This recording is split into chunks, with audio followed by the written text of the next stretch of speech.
Hello student, स्वागत है आप सभी का आईपी एकेडमी के ऑनलाइन प्लेटफॉर्म पे। आज हम इस वीडियो में क्लास 9 के सभी बच्चों के लिए जो चैप्टर आपका 6 है जिसका नाम है टिश्यूज या ऊतक, उसके कुछ इम्पोर्टेंट क्वेश्चंस जो कि इसके पहले वाले वीडियो के आगे के क्वेश्चंस ये हैं। फर्स्ट जो पार्ट आया है चैप्टर 6 का उसको भी आप अच्छे से देख लें। डिस्क्रिप्शन में पूरी प्लेलिस्ट की मैंने लिंक भी दी हुई है, तो वहाँ से भी आप जाके देख सकते हैं। तो आज मैं आपको सबसे पहले ले चलता हूँ, ये बताता हूँ कि इस वीडियो में हम कौन से क्वेश्चंस कौन से टॉपिक कवर करने वाले हैं जो आपके एग्जाम पॉइंट ऑफ व्यू से बहुत ज़्यादा इंपॉर्टेंट होने वाले हैं। तो चलिए आज सबसे पहले हम लोग जाइलम के कुछ घटक देखेंगे, इसके बाद फ्लोएम भी पढ़ना है, फिर शारीरिक गति के लिए जो उत्तरदायी ऊतक है उनके बारे में एक क्वेश्चन आपका आता है, फिर हृदय पेशी के लक्षण देखेंगे, न्यूरॉन की संरचना को समझने वाले हैं, एरियोलर ऊतक जो होते हैं उनको समझने वाले हैं। इसके साथ ही कुछ क्विक रिवीजन भी किया जाएगा जो कि लास्ट में होगा। तो चलिए बिना किसी टाइम वेस्ट के हम स्टार्ट करते हैं। और अगर आपने अभी तक चैनल को सब्सक्राइब नहीं किया है तो वो आपको कर देना है, ये आपका काम है। बाकी टाइम टू टाइम हर एक वीडियो हर एक चैप्टर से जितने भी इम्पोर्टेंट क्वेश्चंस होंगे वो मैं आपको प्रोवाइड करवाऊंगा। तो चलिए शुरू करते हैं, समझते हुए चलेंगे और वीडियो को अंत तक देखना ताकि आपके सारे क्वेश्चंस जो आपके एग्ज़ाम में आने हैं वो एकदम से क्लियर से आपको आने लगें। तो चलिए स्टार्ट करते हैं। पहला जो क्वेश्चन है यहाँ से बन सकता है आपका प्रश्न कि जाइलम के घटक के बारे में बताइए। जो जाइलम होता है, जाइलम ऊतक होता है जो कि पौधों में तनों में पाया जाता है, जाइलम और फ्लोएम। तो जाइलम का काम जो होता है वो होता है जल का संवहन करना। ये जो जाइलम जल का संवहन करता है इसमें आपको ये देखना है कि ये किन चीज़ों से मिलकर या जाइलम के कौन कौन से घटक होते हैं। तो इसके बारे में एक क्वेश्चन आपका बनता है जो कि 2 नंबर का आ सकता है। तो यहाँ पे जाइलम के कुल 4 घटक हैं हमारे पास। एक तो है वाहिनिका जिसे कहा जाता है, सेकंड है आपका वाहिका, थर्ड जाइलम पैरेन्काइमा और लास्ट है जाइलम फाइबर। तो यहाँ से आपको काफ़ी अच्छे से बन जाएगा, बहुत इजी है। चलिए आगे हम बात करते हैं क्वेश्चन नंबर 2 जो कि अब आ सकता है आपको फ्लोएम के संघटक के बारे में बताइए। अभी जाइलम के संघटक देखे थे, जाइलम क्या करता है जल का संवहन, और जो फ्लोएम होता है ये पौधों में करता है किसका संवहन, यहाँ पे भोजन का संवहन करता है, खाद्य पदार्थों का संवहन करता है। तो चलिए देखते हैं यहाँ पे हम जो फ्लोएम के संघटक हैं उसमें आता है आपका चालनी नलिका, दूसरा है आपका साथी कोशिकाएं, फिर इसके बाद है फ्लोएम पैरेन्काइमा और फिर है फ्लोएम रेशा। इस तरह से ये जो फ्लोएम होता है ये भी 4 चीज़ों से मिलकर बना होता है।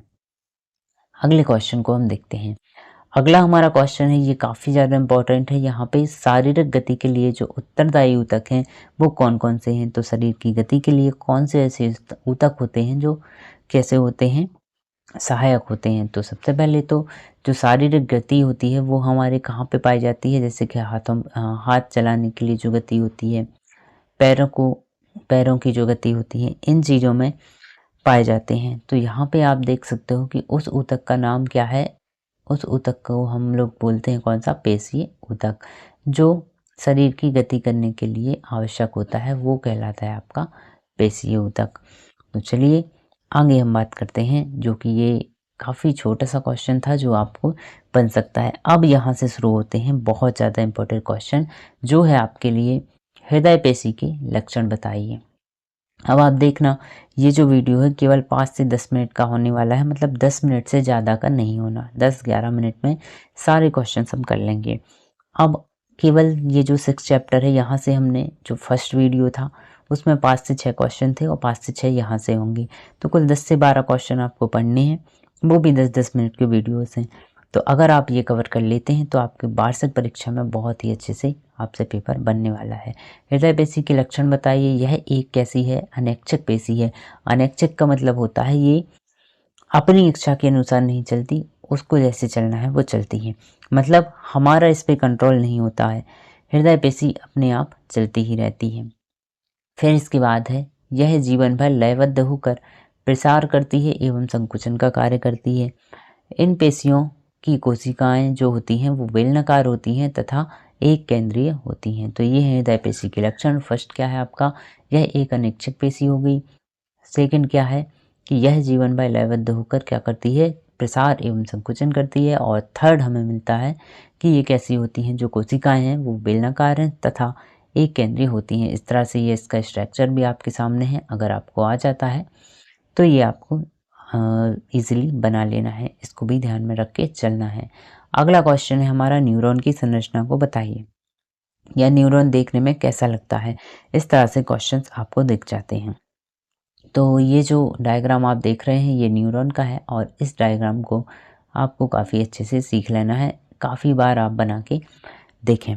तो न्यूरॉन का जो ये बीच वाला पार्ट होता है ये एक्सॉन कहलाता है। साथ ही यहाँ पे कुछ डेंड्राइट पाए जाते हैं और ये कोशिकाएं कहलाता है, और इसके बाद जो बीच में होता है ये कहलाता है आपका केंद्रक। इस प्रकार से ये न्यूरॉन होता है। और न्यूरॉन की जो संरचना होती है वो होती है आपकी धागे जैसी, और धागे जैसी संरचना होती है। इस प्रकार से आपको ऐसा एक न्यूरॉन की संरचना देखने को मिलती है। आज का हमारा अगला क्वेश्चन, और अगला क्वेश्चन है एरियोलर ऊतक के कार्यों को बताइए। एरियोलर ऊतक के कार्यों की यदि बात की जाए तो एरियोलर जो ऊतक होते हैं ये विभिन्न प्रकार के अंगों के अंदर जो रिक्त स्थान होता है उसको भरने का काम करते हैं। फर्स्ट क्या होता है, जितने भी ऊतक होते हैं उनके अंगों को भरने का काम करता है। सेकंड क्या करता है, यह ऊतकों की मरम्मत, अगर ऊतक आपका खराब हो जाता है तो उसकी मरम्मत करने में जो सहायक होता है वो होता है एरियोलर ऊतक। इसके बाद है आंतरिक भागों को सहारा प्रदान करना, ये भी एरियोलर ऊतक का काम है। अब इसकी संरचना इस तरह से होती है, ये भी आप देख सकते हैं। यहाँ तक के सभी क्वेश्चंस आपको समझ आ गए होंगे। ओके, तो चलिए अब हम आगे बढ़ते हैं। और अब है हमारा ये जो इस चैप्टर के कुछ मुख्य शब्द थे उनको हमें डिस्कस करना है। तो हमने इस चैप्टर में जो जो पढ़ा है या इस वीडियो में जो सीखा है उसके बारे में है कि जैसे कि जो फ्लोएम होता है, फ्लोएम चालनी नलिका से बनता है। हृदय पेशी की बात की जाए तो ये क्या है, एक अनैच्छिक पेशी है। न्यूरॉन की बात की जाए तो धागे जैसी संरचना होती है। एरियोलर ऊतक जो होते हैं इनका काम होता है ऊतकों की मरम्मत करना और ऊतकों के खाली स्थान को, रिक्त स्थानों को भरना। तो ये थे आज के हमारे कुछ क्वेश्चंस जो आपने चैप्टर 6 के इम्पॉर्टेंट होने वाले हैं आपके एग्ज़ाम के लिए। और वार्षिक परीक्षा में इनमें से बहुत क्वेश्चंस आपको देखने को मिलना है। तो अब किस चैप्टर की वीडियो मैं आपके लिए बनाऊँ ये आप कमेंट में बता सकते हैं। वैसे मेरा मानना ये है कि फिज़िक्स के जो चैप्टर्स हैं वहाँ से ही स्टार्ट करेंगे। ये चैप्टर 6 है, इसके बाद चैप्टर जो आपका 7 है वो फिज़िक्स से यहाँ पे स्टार्ट होनी है। तो वहाँ अब हम जो नेक्स्ट वीडियो लेके आएंगे वो रहेगा हमारा चैप्टर 7 का। और इसके अलावा आप भी मुझे बता सकते हैं कि सर इस चैप्टर की वीडियो आप बनाएं, जो आपको डिफ़िकल्ट लगता हो तो वो भी हम डिस्कस कर लेंगे। होपफुली ये वीडियो आपको अच्छा लगा होगा। अब हम मिलते हैं नेक्स्ट वीडियो में। Thank you.